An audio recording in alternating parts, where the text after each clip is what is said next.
नमस्कार प्रेक्षकांनो. सावल्याची जणू सावली या मालिकेत सारंग आणि सावली हनीमूनला चाललेला असतात. सोबतच त्यांच्या तारा आणि सोहमसुद्धा सोबत असतात. तर इकडे मात्र सावलीला जगन्नाथच्या बोलण्याचा विचार करत असतो की जगन्नाथजीने आपल्याला असं का म्हटलं असावं की तुझ्या घरच्या पैकी कोणी सारंगच्या जीवावर उठलेलं आहे, असत आहे याचं चिंता सतत तिला असते. तेव्हा सारंग बोलते की काय झालं सावली, तू अशी का विचार करत आहे, का विचार करताना दिसतेस, तुला आवडलेलं नाही का माझ्यासोबत येणं, तू नको टेन्शन घेऊ, माझी मीटिंग झाली, कॉन्फरन्स मीटिंग झाली आणि देवदर्शन झालं की आपण लगेच घरी जाऊ. तेव्हा इथं सावली सारंगला बोलते की नाही नाही, मी तसला विचार नाही करत आहे. तर ते एका मोठ्या हॉटेलमध्ये इकडे थांबलेले असतात. तर मात्र तारा मात्र एकच विचार करत असते इकडे की आता सारंग आणि सावलीला कसं वेगळं ठेवायचं, कारण तिला ऐश्वर्याचं सर्व गोष्टी आठवतात आणि म्हणून ती नुसता प्लॅनचाच विचार करत असते. तर इकडे मात्र ऐश्वर्याचा आणि राजकुमारचं खूप मोठं कारस्थान घडून आणायचं ठरलेलं असतं. इकडे लगेच सारंग आणि सावली हनुमानला निघालेले असतात. तेव्हा ते कोणत्या हॉटेलवर थांबलेले आहेत आणि अशी सर्व त्यांची जी डिटेल्स असते ती राजकुमारला ऐश्वर्या देत असते. तर राजकुमारसुद्धा इकडे काही गुंडे घेऊन सावली आणि सारंग ज्या हॉटेलवरती थांबलेले असतात तिथं गेला असतो आणि त्याच्यावर लक्ष ठेवून असतो, कारण सावलीने जे राजकुमारचं भांडं फोडलेलं असतं त्याच्या बदला घेण्यासाठी हा राजकुमार मागावर असतो. आणि इकडे सारंग म्हणतो की सावली, मी मीटिंग आटपून येतो, तोपर्यंत तू हा छानसा ड्रेस घालून तयार राहा, नंतर आपण फिरायला जाणार आहोत, म्हणजेच की देवदर्शनाला जाणार आहोत, असं बोलून तो सोहमला कॉल करतो आणि सोबत घेऊन जातो.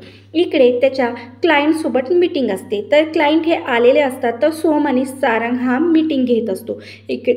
इकडे मात्र तारा इकडे काय चालू आहे काय नाही हे सर्व ऐश्वर्याला कॉल करून सांगत असते. ऐश्वर्याला पुन्हा त्या दोघीने बनवलेला प्लॅन ताराला आठवण करून देते. तेव्हा तर ओळखते की वहिनी तुम्ही नका टेन्शन घेऊ. तारा बोलते की वहिनी तुम्ही नका टेन्शन घेऊ, सावली ही प्रेग्नेंट राहणार नाही, मी याची पूर्ण प्लॅन केला आहे. तेव्हा ऐश्वर्या तिला म्हणतो बेस्ट ऑफ लक तारा, मला पूर्ण विश्वास आहे की तू प्लॅन आपला सक्सेस होऊनच परत येशील. आणि इकडे सावली ही खूप खुश असते आणि सारंगनं दिलेला ड्रेस आता तिला घालायचा असतो. आणि आता इकडे सारंगची मीटिंग ही संपून गेलेली असते आणि ते देवदर्शनासाठी जाणार असतात. तर इकडे राजकुमार त्यांच्या गाडीचा ब्रेक फेल करत असतो, म्हणजे त्यांच्या गुंड्याला सांगून त्यांच्या गाडीचा म्हणजे ताराच्या म्हणजे की सावलीच्या आणि सारंगच्या गाडीचा हा ब्रेक फेल करत असतो की जेव्हा ते देवदर्शनाला जातील तेव्हा त्यांचा ॲक्सिडेंट होऊन या दोघांचं काम इथं संपून जाईल, असा हा प्लॅन राजकुमारने केलेला असतो आणि त्याच्यात ऐश्वर्यासुद्धा सामील असते. आता राजकुमार मात्र असं वाटते की हे कधी त्या कारमध्ये बसतात आणि कधी मी बदला पूर्ण करतो. इकडे ऐश्वर्या बोलत असते की आता मीच या घरावर राज्य करणार, कारण सावली आणि सारंग आता कधीच परत येऊ नाही शकणार, असं बोलून मनातच खूप खुश होते. आणि इकडे राजकुमारचे गुंडे असतात आता सावली आणि सारंग ज्या गाडीने जाणार आहे त्या गाडीचे ब्रेक फेल केलेले असतात. तर इकडे सोहम आणि ताराची गाडीसुद्धा आलेली असते आणि सोहम आणि सारंगसुद्धा हॉटेलवरती आलेले आहे. तर आता रूममध्ये सारंग येतो तेव्हा सावली छान तयार झालेली असते. तर सारंग सावलीला पाहून चक्क तिच्या प्रेमातच पडतो. इकडे मात्र सावली खूप लाजते आणि सारंग सावलीला म्हणतो की सो ब्युटिफुल सावली, तू खूप छान दिसत आहेस या ड्रेसमध्ये, असं म्हटल्यावरती ती लाजते. आणि इकडे सारंगसुद्धा तयार होतो आणि तारा सोहमसुद्धा तयार होऊन खाली येतात, ते मंदिरात जाण्यासाठी निघतात. इकडे मात्र तारा सावलीला सुंदर ड्रेसमध्ये पाहून थक्क होते आणि विचार करते की ही तर आज खूपच मटकून राहिली. तर आता या सारंग सावलीवरती राजकुमारचा माणूस हा लक्ष ठेवूनच असतो. तेव्हा तारा आणि सोहम हे एका गाडीत बसून मंदिराकडे निघतात. तर ज्या गाडीचे ब्रेक राजकुमारने फेल केलेले असतात त्या गाडीत आता सारंग सावली बसतात. तर इकडे जो माणूस लक्ष ठेवून असतो तो लगेच कॉल करतो की राजकुमारला की बॉस प्लॅन सक्सेसफुल. राजकुमार म्हणतो ठेवा फोन, काम होत नाही तोपर्यंत पाठलाग करा गाडीचा.